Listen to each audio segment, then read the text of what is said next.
Kanthapura, Chapter 7. And this is how it all began. That evening Murthy speaks to Rangamma on the veranda and tells her he will fast for 3 days in the temple. And Rangamma says, "What for, Murthy?" And Murthy says that much violence had been done because of him, and that were he full of the radiance of ahimsa, such doings should never have happened. But Rangamma says, "That was not your fault, Murthy." To which he replies, "The fault of others, Rangamma, is the fruit of one's own disharmony."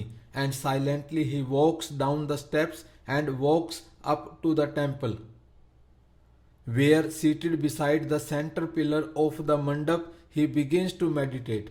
And when the evening meal is over, Rangamma comes to find Arsinu, and lantern in hand and with a few bananas in her sari fringe, she goes to the temple.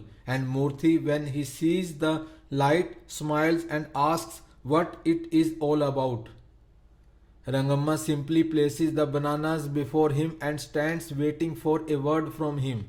Murthy lifts up the bananas and says, "I will drink but 3 cups of salted water each day, and that I shall procure myself. I shall go to the river and get water, and tomorrow, if you can get me a handful of salt, that is all I ask." At this, Rangamma lets fall a tear, and Sinu, who has been silent and has been looking away towards the sanctum and the idols and the candelabras and the flowers, turns towards Murthy and says, "No, Murthy, this is all very well for the Mahatma, but not for us poor creatures." To which Murthy answers calmly, "Never mind, let me try. I will not die of it, will I?" And Rangamma says this and Sinu says that, and there is no end to the song. Then Ramakrishnaiah himself comes to take Rangamma away, and he says, "Let the boy do what he likes, Ranga. If he wants to rise lovingly to God and burn the cross of the flesh through vows, it is not for us sinners to say nay, nay." And after a hurried circumambulation of the temple, they go down the promontory and hurry back home. Murthy said his Gayatri thrice 1,008 times, and when the sanctum lights began to flicker, he spread out his upper cloth on the floor and laid himself down. Sleep slowly came over him, and so deep was his rest that people were already moving about in the streets when he awoke. He rose quickly and hurried down to the river and hurried back again, and seated by the central pillar began once more to meditate. People came and people went. They banged the bell and touched the bull and took the flowers, and still did Murthy enter deeper and deeper into meditation. And it was only Waterfall Venkamma who roused him with her loud laughter.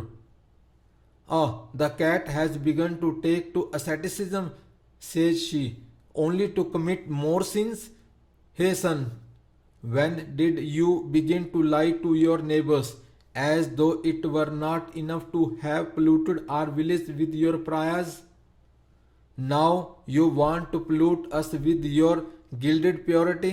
Wait, when you come out of this counting of beads, I shall give you a fine welcome with my broomstick." But as Murthy does not move, she puts her hand into her clothes basket, and taking out a wet roll of sari, she holds it over his head and squeezes it.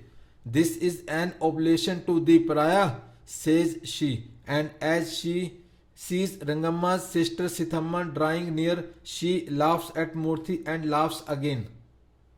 And then she jabbers and shouts and goes away, still chattering to herself. Murthy loosens his limbs and, holding his breath, says to himself, "I shall love even my enemies."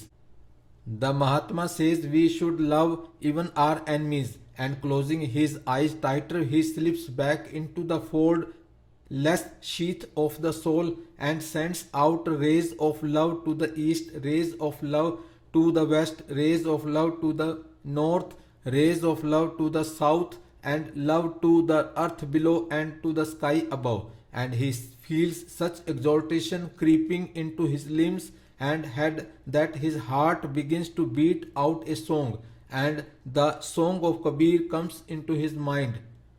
The road to the city of love is hard, brother. It's hard. Take care as you walk along it. Singing this, his exaltation grows and grows, and tears come to his eyes. And when he opens them to look round, a great blue radiance seems to fill the whole earth and desert. He rises up and falls prostrate before the god, chanting Shankar's Shivam, Shivam, I am Shiva, I am Shiva, Shiv, I am. Then he sat himself down by the central pillar and slipped back into meditation. Why was it he could meditate so deeply? Thoughts seemed to ebb away to the darkened shores and leave the illumined consciousness to rise up into the back of the brain. He had explained to Sinu. Light seemed to rise from the far horizon, converge and creep over the hills and fields and trees, and rising up the promontory infuse itself through his very toes and fingertips and rise to the sun center of his heart. There was a vital softness about it he had hardly ever felt.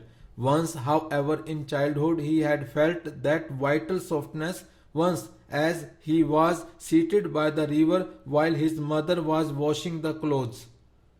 And the soft leap of the waters over smooth boulders so lulled him to quiet that he closed his eyes, and his closed eyes led him to say his prayers, and he remembered the child Prahlad who had said Hari was everywhere. And he said to himself, I shall see Hari too. And he had held his breath hushed, and the beating of the clothes sank into his ears, and the sunshine sank away into his mind, and his limbs sank down into the earth. And then there was a dark burning light in the heart of the sanctum, and many men with beards and besmeared with holy ashes stood beside the idol, silent, their lips gently moving, and he too entered the temple like a sparrow. And he sat on a handle of the candelabra, and as he looked fearfully at the holy, floods suddenly swept in from all the doorways of the temple, beating, whirling floods, dark and bright, and he quietly sank into them and floated away like child Krishna on the peepal leaf. But it was so bright everywhere that he opened his eyes, and he felt so light and airy that his mother looked near and small like one at the foot of a hill. And up there over the mountains there was nothing but light, and that cool blue spreading light had entered his limbs. And that very evening he said to his mother, Mother, now you can throw me down the mountains. And she asked, Why, my son? And he answered, Why, mother? Because Hari will fly down and hold me in his arms as I roll down the mountains. And if you send elephants to kill me, the elephants will stand by and say, This is Hari's child, and lift me up with their trunks and seat me on their backs and throw a garland round my neck. And the poison you will give me in the cup of death will become the water of flowers. For, mother, I have seen Hari.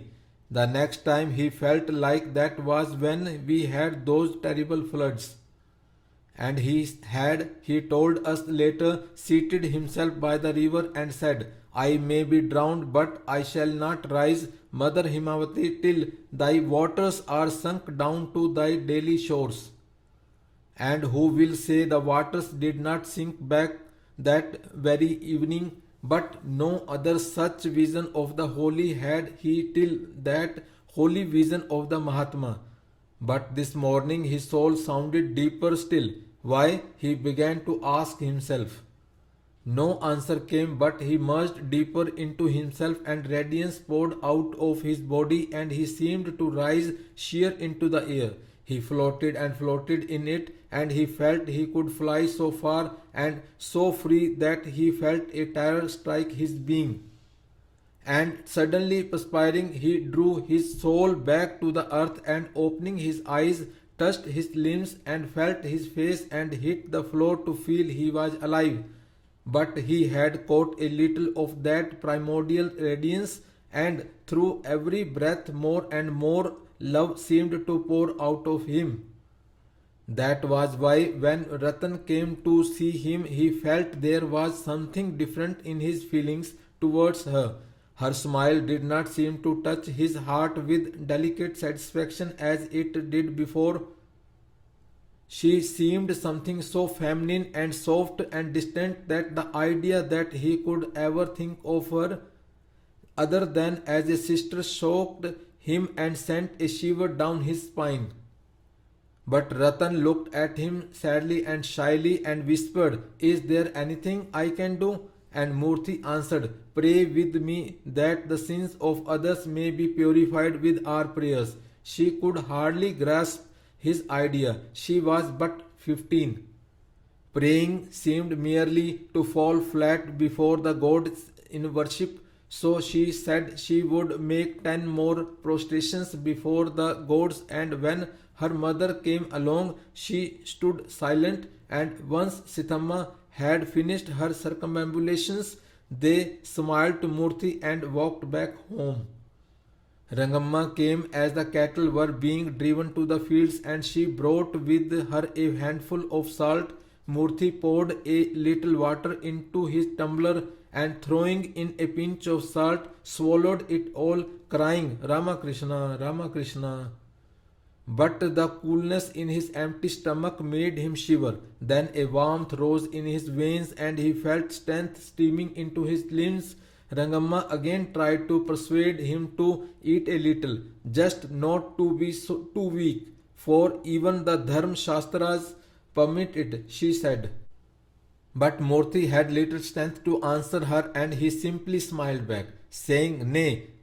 And when she came back in the evening, there were already round Murthy, Praya Rachanna and Bidal Timaya and Patel Rangegoda and Dore, who had just come back from one of his tours. And Dore laughed and mocked at Murthy, saying it was not for a university fellow to play all these grandma's tricks. But they silenced him, and then there were also there the other boys, Kittu and Ramu and Postmaster Sitaramu, and Arsinu and Devaru's son Subbu, and Murthy sat amongst them smiling and calm, saying a word now and again. But strength was going out of his breath, and his face began to grow shiny and shriveled, and when dusk fell they all left him. And it was only Rangamma that went to sit near him for one moment in silence. "The great enemy is in us, Rangamma," said Murthy. "Slowly hatred is in us. If only we could not hate, if only we would show fearless, calm affection towards our fellow men, we would be stronger, and not only would the enemy yield, but he would be converted. If I alone, could love Bade Khan, I am sure our cause would win. Maybe I shall love him with your blessings." Rangamma did not understand this, neither, to tell you the truth, did any of us. We should do harm to no living creature, but to love Bade Khan, no, that was another thing. We would not insult him, we would not hate him, but we could not love him. How could we? He was not my uncle's son, was he? And even if we were. The next day Murthy was weaker still, but furious that Murthy was pretending to be pious, tried to talk to him, and when Murthy, smiling, just said, "Bhattare, I am weak. I shall explain this to you another time," but had then insulted him and had sworn he would beat the drum and denounce this cat's conversion to asceticism. But Murthy simply smiled back again, for love was growing in him. On the third day, such exhortation came over him that he felt blanketed with the pariah and the cur. He felt he could touch the stones and they would hang to his hands. He felt he could touch a snake and it would spread its sheltering hood above him. But as he rose, he felt such a dizziness enter his head that he had to hold to the wall to move. And when he sat down after the morning prayers, he felt his heart beating itself away. His eyes dimmed, and the whole temple seemed to shake and sink, and the fields rose up with crops and canals, and all stood in the air, while the birds seemed to screech in desolation. And as he lay back on his mat, a languor filled his limbs, and he felt the earth beneath him quaking and splitting. When he awoke, he saw Rangamma and our Sinu and Ratan all in tears, and he moved his head and asked, "What is all this?" And Rangamma, so happy that he had at last awakened from his swoon, smiled back at him and said there was nothing the matter, and as he turned towards the courtyard, he saw Priya Rachanna and Lingya standing with joined palms. Something was the matter, thought Murthy, and holding to the pillar, he slowly sat up, and he saw the sunshine flooding through the valley, while the bulls and buffaloes were husking paddy by the haystacks, and the canal water ran muddy as ever, and up the Babur mound the empty footpath, quivering in the heat, ran up into the Skeffington coffee estate. Then suddenly he broke into a fit of sobs, and they stood round him and asked, "What's the matter? What?" And Murthy would not answer. For somewhere behind the dizzy blare was a shadow that seemed to wail like an ominous crow, and he broke into sobs in spite of himself. Then Rangamma took an orange from her sari hem and offered it to Murthy imploringly, and Murthy looked at it distraught. "An orange? This is an orange, Rangamma, and I cannot eat an orange," he said. And Rangamma thought, well, he has lost his reason, but Murthy grew calmer and he said, "Give me a little salted water. There is river water in this pot." And as they gave it to him, he held the tumbler long in his hands, and then slowly lifting it up to his lips, he drank one gulp, then another, and then another.